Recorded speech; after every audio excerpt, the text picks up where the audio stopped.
sebagai hukumannya. Iya, karena kan salah. Cuma kalau nanti ceritanya doang. Siapkan nanti cerita doang. Siapkan ya. Oke.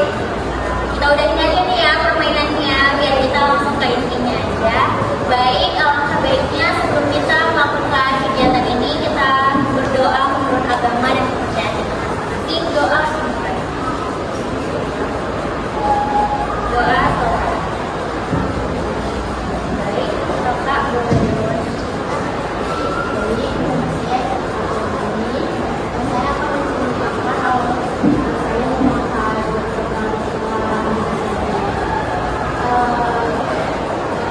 Setahun yang lalu saya mendapat pekerjaan di sebuah perkantoran. Di situ saya sangat senang sekali dapat pekerjaan sesuai dengan skill saya, sesuai dengan kemampuan saya. Tetapi seiring berjalannya waktu, ternyata lingkungan kerja saya pun toksik. Teman-teman kerjanya, atasannya, pekerjaannya juga banyak, tapi gajinya tidak sesuai dengan yang saya kerjakan. Dari situ saya mulai tertekan dan stres. Mulai dari itu tertekan itu saya mulai curhat ke teman, tapi akhirnya teman saya malah merekomendasikan teman-teman juga. Awalnya saya menolak, karena saya berpikir narkoba itu berbahaya. Tapi lama-kelamaan karena saya pikir terus, tapi gimana sih apa yang bisa menghilangkan tekanan atau stres seperti itu. Jadi saya mulai mencoba memakai narkoba tersebut. Dari situ saya mulai kecanduan dan beberapa bulan yang lalu saya mulai sadar kalau perbuatan yang salah dan saya ingin berubah. Dari situ saya menjalani rehabilitasi. Sekian cerita dari saya. Terima kasih. Saya mau menyampaikan terima kasih kepada kamu yang telah datang ke sini untuk melakukan kegiatan ini. Kalau boleh tahu sudah berapa lama sampai datang? Sadarnya? Saran saya sih kamu bisa meninggalkan, kamu gak usah ninggalin kerjaan itu, tapi kamu bisa meninggalkan pertemanan yang toksik itu. Jangan mudah terpengaruh juga dengan hal-hal yang seperti itu.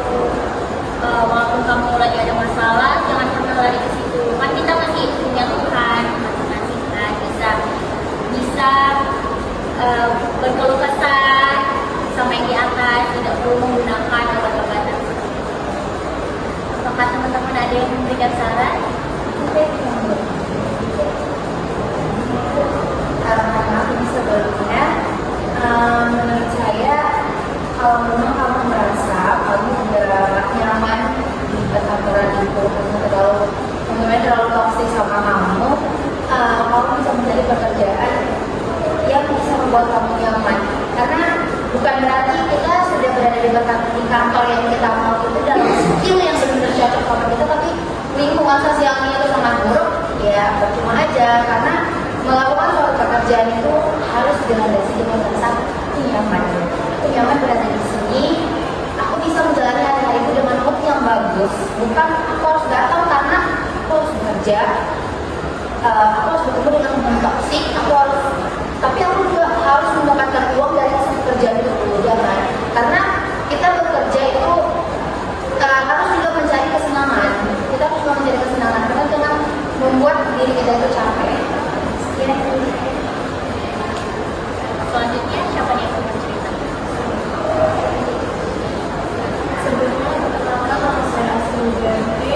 Di sini saya ingin menceritakan awal mula saya menggunakan narkoba. Awal mula saya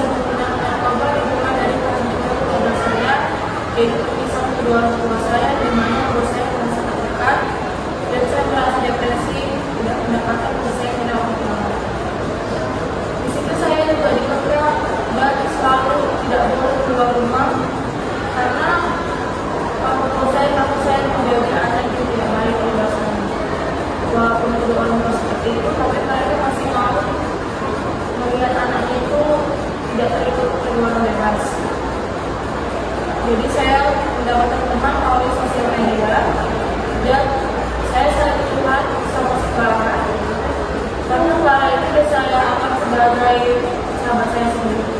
Saya menceritakan semua masalah saya kepada Clara dan saya sudah sangat percaya sama Clara ini.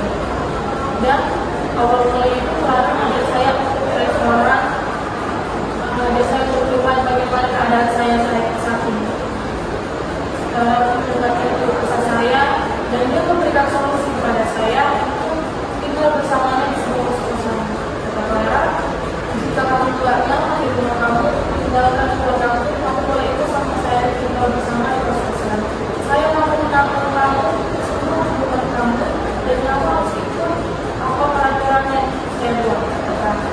Dan saya pun merasa tertarik, dan saya juga bergegas ke rumah untuk membereskan rumah, untuk membersihkan dan merapikan baju saya. Saya pun ikut bersama saya bersama Clara di kos-kosan. Sampai di kos-kosan, di malam hari setelah panggil saya untuk pergi ke kampus. Saya tidak tahu kalau dia panggil saya di tempat pergaulan yang dimana itu sangat toksik. Saya dikasih minuman keras. Saya juga tidak tahu kalau itu memang keras itu. Saya meminumnya dan saya merasa pusing dan tidak sadar diri. Keesokan harinya saya diajak Clara untuk bertemu dengan teman-teman yang menangkap itu. Saya kira Riko itu anak yang baik, saya bertemu dengan dia. Ternyata Riko itu adalah bagian narkoba. Riko memberikan saya tawaran pekerjaan yang dimana hasilnya itu sangat takut. Saya itu takut untuk menerimanya. Dia bilang, kamu kan memerlukan semua biaya yang banyak untuk kehidupan kamu. Kamu boleh ikut pekerjaan saya, dan saya akan memberikan kamu komisi yang lebih besar, yaitu dengan cara menjual obat-obat terlarang.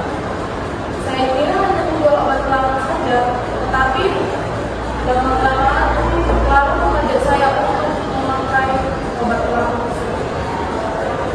Ya, kata Clara, obat terlarang itu bisa membuat saya menghilangkan tekanan, menghilangkan depresi saya, stres, dan saya pun ditenang lagi menggunakan obat itu. Ya, saya pun mencobanya, dan saya kira setelah saya memakai obat itu, saya merasa lebih tenang. Tapi itu menjadi membuat saya itu merasa lebih stres. Saya harus mengikuti semua peraturan yang ada di mereka. Tetapi si Clara ini malah teman yang saya anggap sahabat, dia malah menjatuhkan saya dengan cara menjual saya kepada temannya. Di sini saya mulai kecewa kepada Clara, dan saya juga pergi dia tidak meninggalkan mereka atas nama. Sampai saat ini mungkin mereka masih mencari saya karena takut nanti terbongkar, tetapi saya sudah tekad untuk pergi dalam mereka. Ini itu saja cerita saya. Terima kasih. Baik, terima kasih ya Asri sudah berani bercerita di sini, mengeluarkan semua keputusannya dan sudah berani untuk datang ke sini. Seperti dari saya, jangan mudah untuk percaya sama orang lain. Jangan cepat gitu untuk melakukan sesuatu atau keputusan itu karena kamu lagi ada masalah, dapat tawaran itu kamu semua itu jangan. Kalau bisa, kalau kamu lagi ada masalah itu sendiri, tapi kamu juga dibantu dengan cara beribadah. Jangan ke teman gitu, karena kita nggak tahu nih orang baru kan, itu kan orang baru juga kan, kendalanya juga dari sosial media. Jangan juga untuk terbawa arus yang kayak gitu. Jangan ngerasa nggak ada orang yang sayang sama kamu, karena banyak orang yang di sekeliling kamu itu yang masih sayang sama kamu. Mungkin karena kamu lagi ngerasa di situ depresi, kamu merasa nggak ada ini orang yang sayang sama kamu, padahal di sekeliling kamu masih banyak orang yang bagus sih kamu sudah meninggalkan pergaulan itu dan kamu sadar kalau perbuatan itu salah. Baik, apakah ada yang ingin memberikan feedback? Gak ada nih kan? Baik, kita lanjut ke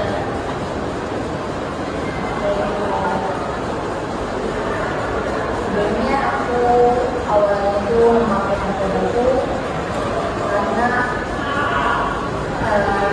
perselingkuhan pacar.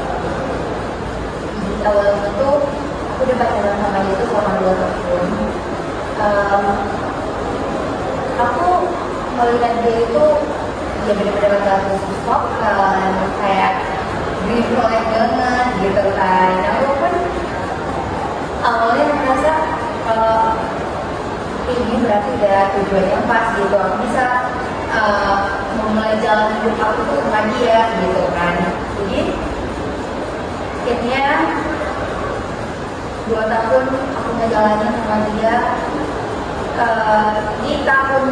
Di pertengahan tahun kemarin itu kami udah 1 tahun setengah, dia memberanikan diri untuk hanya sekedar menikah aku dulu gitu kan. Jadi dia datang ke rumah aku, dia ngobrol, dia minta persetujuan, dia bawa orang tuanya kalau dia mau menikah aku dulu. Aku nggak tahu kalau dia itu rupanya punya simpanan yang lain gitu. Nah, awalnya aku juga bodoh. Mungkin karena aku udah terlalu sayang sama dia, jadi aku membuktikan rasa sayang aku itu dengan cara aku memberikan waktu ke dia.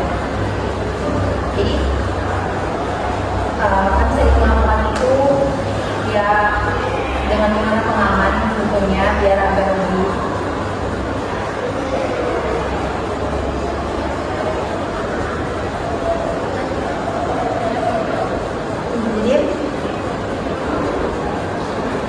kami sedang melakukan itu. Dan di saat besok hari aku kami udah melakukan acara, aku udah prepare, aku udah undang semua keluarga, aku udah undang semua keluarga dia, kami udah semua berita bahwa kami bakalan melakukan pengikatan atau lamaran gitu kan. Jadi di beberapa jam sebelum beberapa jam sebelum acara itu mulai, sekitar 8 jam itu malamnya itu, kejadian baru yang masuk aku, dia ngomong kalau dia itu adalah pacar dari pacarku. Awalnya aku mengira bahwa ini adalah ujian gitu, sebelum hari-hari itu pasti ada aja ujiannya, ada aja beberapa gitu kan. Aku selalu berpikir positif bahwa ini hanyalah orang-orang yang ingin mencoba hubungan sama dia gitu. Rupanya kami chattingan, dia berusaha meyakinkan bahwa dia udah hamil sama pacar aku, dia juga sering melakukan itu bersama pacar aku. Dia pernah sama pacar aku itu sekitar 1 tahun lebih gitu kan. Karena aku merasa gak percaya dengan apa yang buat dia, aku menyuruh dia buat ketemu sama aku. Jadi malam itu kami ketemu, dia datang, dia ketemu sama aku, dan speechless bahwa sebuah kenyataan itu memang dia lebih hamil gitu. Saat itu aku menangkap pacar aku menuju bahwa datang, aku memaksakan dia buat jujur, dan aku juga berusaha bilang ke dia bahwa kalau kamu gak jujur, kamu mengajak bohong kamu berdua gitu kan, karena di dalam perut itu adalah anak kamu. Kalau kamu memilih aku, jadi kamu akan anak itu. Kalau kamu mau memberikan anak itu, mungkin rasanya terlalu berdosa gitu kan. Ini aku memutuskan malam itu bahwa bisa tidak akan ada acara lamaran antara aku sama dia, memutuskan semua hubungan aku memutuskan hubungan sama keluarga dia. Aku udah gak mau yang kayak aku harus mencari penjelasan lebih dalam lagi. Aku benar-benar gak mau karena itu membuat aku sakit. Akhirnya teman aku cerita ke teman aku gak sengaja nemu di sosial media ada yang menjual meninggal.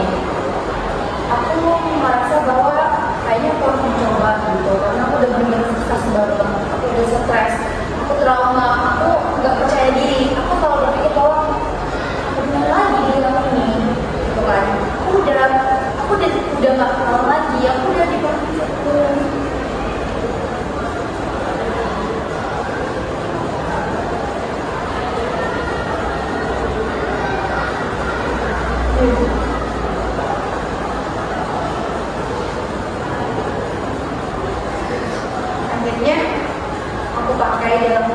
waktu 5 bulan, terus 5 sampai 8 bulan. Oke, aku sadar bahwa itu tidak menyelesaikan masalah, itu malah membuat aku semakin harus ketergantungan sama dia. Setiap aku ingat sama laki-laki itu, aku selalu harus pakai itu. Aku juga semakin nggak sehat, teman aku juga semakin ngejudge aku, kamu udah gak perawan, makin lagi gitu. Jadi akhirnya aku berdoa kepada Tuhan, aku cari jalan kepada Tuhan, dan akhirnya Tuhan memberikan jalan untuk aku datang ke sini, bertemu dengan Mbak, bertemu dengan kita semua di sini. Tapi aku bahagia banget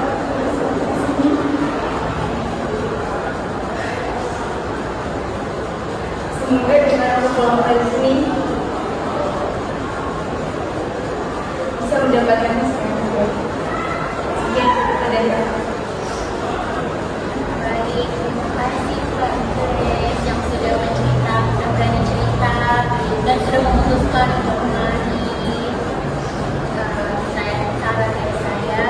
Sesayang apapun kita sama pasangan kita, jangan pernah menjatuhkan kekuatan kita sendiri.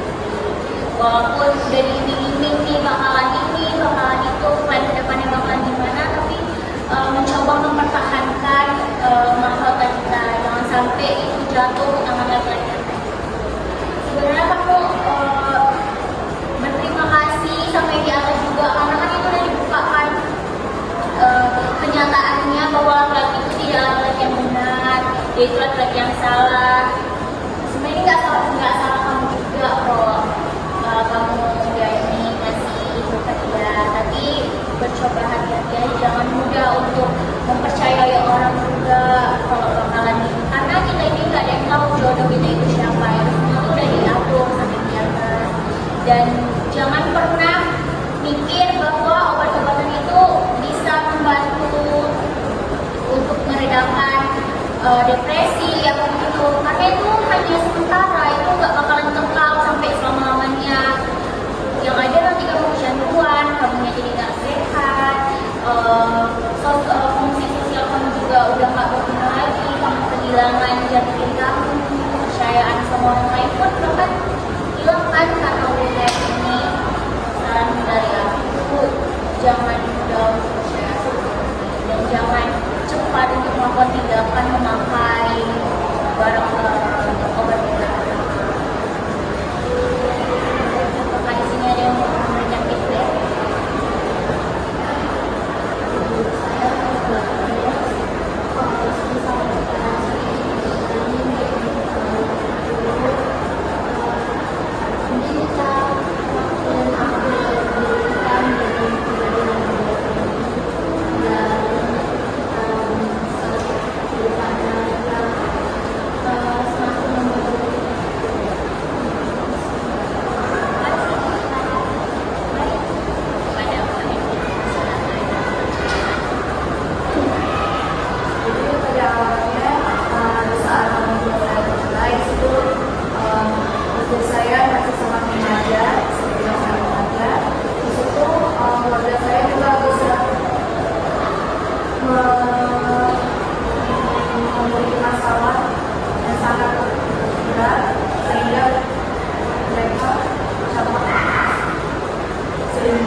Sampai 2 kali, tapi berkali-kali. Di situ juga saya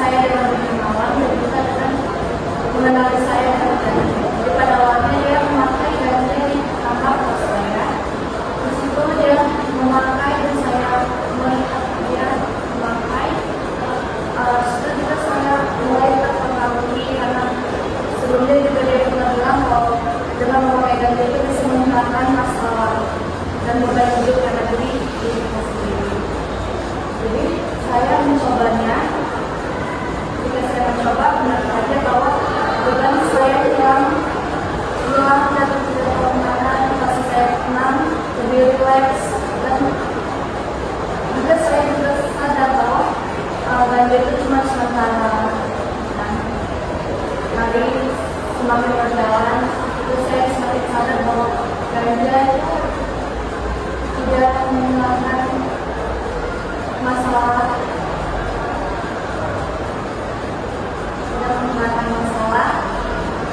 sepenuhnya cuma menghilangkan sementara. Jadi saya memilih kesini untuk mencari solusi agar saya bisa keluar dari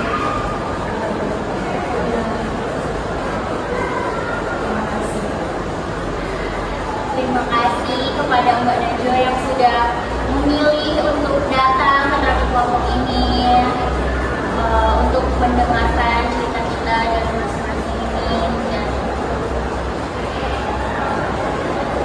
saran dari saya, pasti memang Mbak gak mau nih dalam kondisi keluarga yang kayak gitu, tapi Mbak juga gak boleh nyalahin kenapa orang tuanya kayak gitu. Mungkin itu emang udah jalannya, kehidupannya kayak gitu. Dari saya, Mbak jangan mudah untuk percaya sama orang. Itu kan orang baru juga kan, orang bosan, dan kita tuh belum ngerti lingkungan di situ kayak mana. Dan di situ Mbak lagi terpuruk, ya karena kondisinya juga lagi hancur, ya pasti Mbak mau gitu kan. Saran dari saya, kalau lagi ada masalah gitu, jangan mau lari ke orang gitu, apalagi orang yang belum dikenal. Lebih bagus Mbak bisa melakukan hal-hal yang positif untuk melupakan semua masalah itu.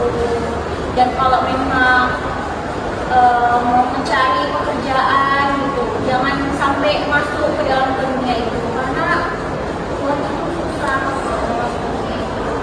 Bagus sih Mbak sekarang udah sadar kalau perbuatan yang Mbak lakuin itu semua salah. Orang tua kamu nggak gagal untuk ngurusin kamu, tapi mereka hanya gagal untuk membangun rumah tangga mereka yang cemara. Kamu juga jangan merasa sendirian, pasti di sekeliling kamu masih banyak orang-orang yang sayang sama kamu. Ada yang memberikan kita. Baik, kita di sini sudah saling mendengarkan masalah satu sama lain dan sudah saling mendukung. Terima kasih kepada semua teman-teman yang udah menyempatkan waktu untuk kemari dan mengambil keputusan untuk melakukan kegiatan ini. Semoga masalah yang kalian hadapi cepat membaik dan kalian harus sering kesini biar semakin terbantu, kan?